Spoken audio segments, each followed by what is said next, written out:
ఏ శుభకార్యానికైనా శుభారంభం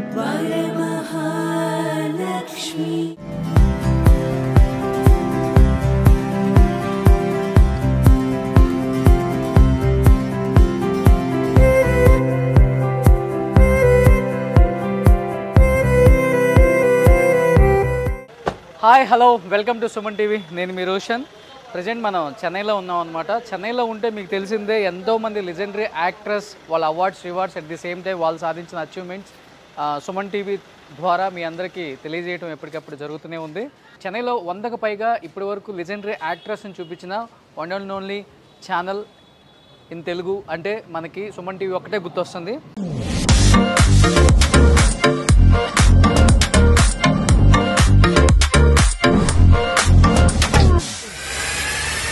షావుకార్ జానకి గారు, రాజేశ్రీ గారు, కాంచన గారు, ఎస్పీ శైలజ గారు, శుభలేఖ సుధాకర్ గారు, ఇలా చెప్పుకుంటూ పోతే చాలా మందిని కూడా మనం ఎప్పటికప్పుడు తెర మీదకి తీసుకురావటం, వాళ్ళు సాధించిన అచీవ్మెంట్స్ని కూడా చూపించడం జరుగుతుంది. ప్రజెంట్ అయితే ఇక్కడ ఒక యాక్టర్ ఉన్నారనమాట. Is none other than great villain అని చెప్పుకోవచ్చు. 1990sలో ఆయన తీసిన ప్రతి సినిమా కూడా super duper hit. And Chiranjeevi garu, Balakrishna గారు, రజనీకాంత్ గారు, కమల్ హాసన్ గారు అండ్ అజిత్, విజయ్ ఇలా చెప్పుకుంటూ పోతే ప్రతి ఒక్క పెద్ద హీరో పక్కన ఆయన లేకపోతే ఆయన కాంబినేషన్ అనేది పెద్దగా అనిపించదు సిల్వర్ స్క్రీన్ మీద. And great villain, great human being and ఒక పొలిటికల్ పార్టీలో కూడా కొన్ని రోజులు సర్వ్ చేసి ఆ తర్వాత తన ఆరోగ్యం బాగోలేక చాలా ఇబ్బంది పడుతున్న సమయంలో తమిళనాడుకు చెందిన హీరోలు కాకుండా తెలుగు ఒక స్టార్ హీరో ఆయనకి హెల్ప్ చేయడం జరిగింది.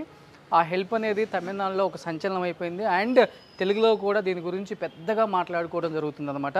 ఐ థింక్ హైదరాబాద్ నుంచి ఫస్ట్ చెన్నైకి వచ్చి ఈ న్యూస్ని కవర్ చేస్తుంది కూడా ఓన్లీ సుమన్ టీవీ. అంటే ఇండియా మీడియా హిస్టరీలో ఎక్కడ లేని విధంగా ప్రతిదాన్ని కూడా కవర్ చేయడంలో సుమన్ టీవీ ఎప్పటికప్పుడు కూడా తన సత్తాను చాటుతూనే ఉంది. అండ్ టీం అందరూ కూడా ఎప్పటికప్పుడు దాని గురించి కష్టపడుతూనే ఉన్నారు. నేను చెప్పే కన్నా కూడా లోపలికి వెళ్ళిన తర్వాత రివీల్ అవుతుంది మీకు ఆయన ఎవరు, ఏంటి, ఇప్పుడు ఎలా ఉన్నారు, ఎలాంటి పొజిషన్లో ఉన్నారు.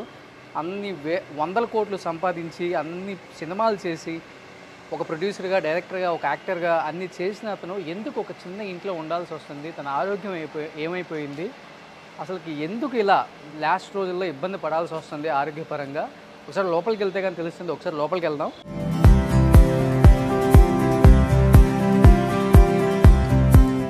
ఆ యాక్టర్ ఇక్కడే ఉంటున్నారు. ఒకసారి లోపలికి వెళ్ళి పలకరించే ప్రయత్నం చేద్దాం. ప్రజెంట్ ఏంటి, ఎలా ఉన్నారు, తన హెల్త్ కండిషన్ ఏంటి అండ్ ఆ వ్యక్తి సహాయం చేసిన తర్వాత తన లైఫ్లో జరిగిన మిరాకిల్స్ ఏంటి అవన్నీ కూడా తన మాటలో తెలుసుకుందాం. ప్రజెంట్ అయితే నేను తన ఇంట్లోకి వచ్చాను. అంటే ఇంద్రభవనం లాంటి ఇంట్లో ఉన్నారు. దాదాపు 7 నుంచి 8 కార్లు మెయింటైన్ చేసిన ఆ యాక్టర్ ప్రజెంట్ ఒక చిన్న ఇంటికి మారాల్సి వచ్చింది.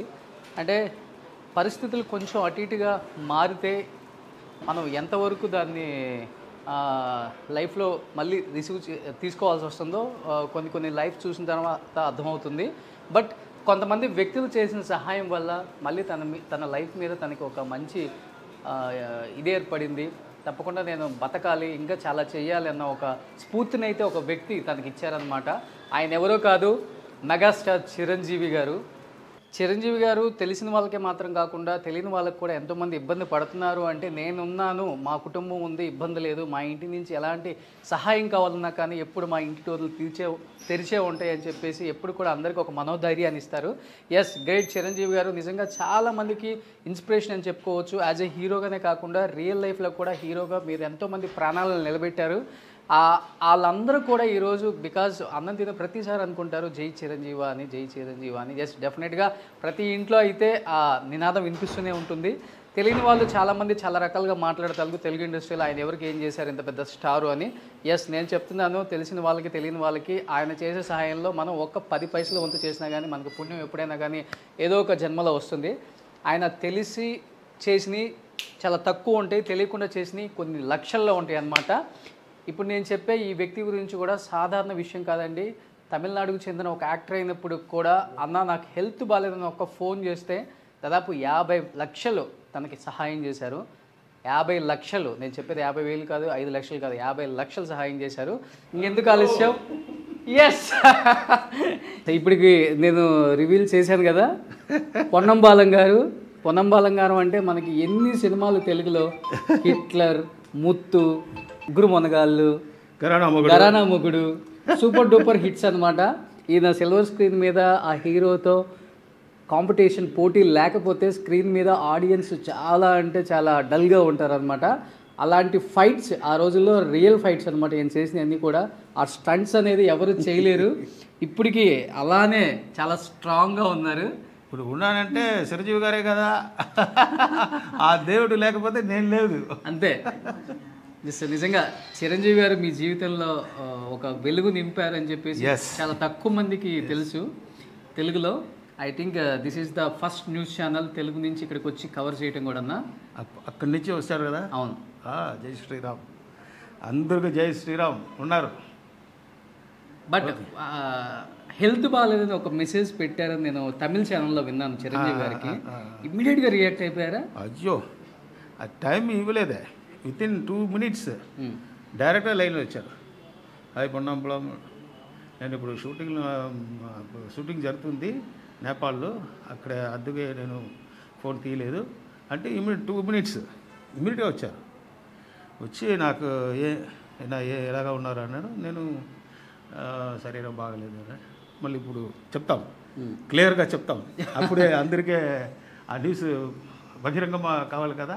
అవును. అందుకే ఇప్పుడు ఎలా హెల్త్ పరంగా చాలా ఓకే పర్ఫెక్ట్. ఇప్పుడు పర్ఫెక్ట్. మళ్ళీ సినిమాలలో విలన్ గా యాక్ట్ చేయొచ్చు అనమాట. ఇప్పుడు స్టామినా దేవుడు ఇచ్చాడు. మళ్ళీ 20 days అంతే రెస్ట్, తర్వాత ఫుల్ ఫిలిం.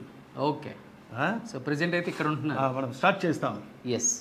సో పొన్నమ్మలంగాతో ఇంకా చాలా విశేషాలు అడిగి అసలుకి తన లైఫ్లో జరిగిన మిరాకిల్, ఏ మనిషికైనా కానీ చావు బతుకుల దాకా వెళ్ళి మళ్ళీ వెనక్కి వచ్చామంటే నిజంగా మిరాకిల్ అని చెప్పుకోవచ్చు.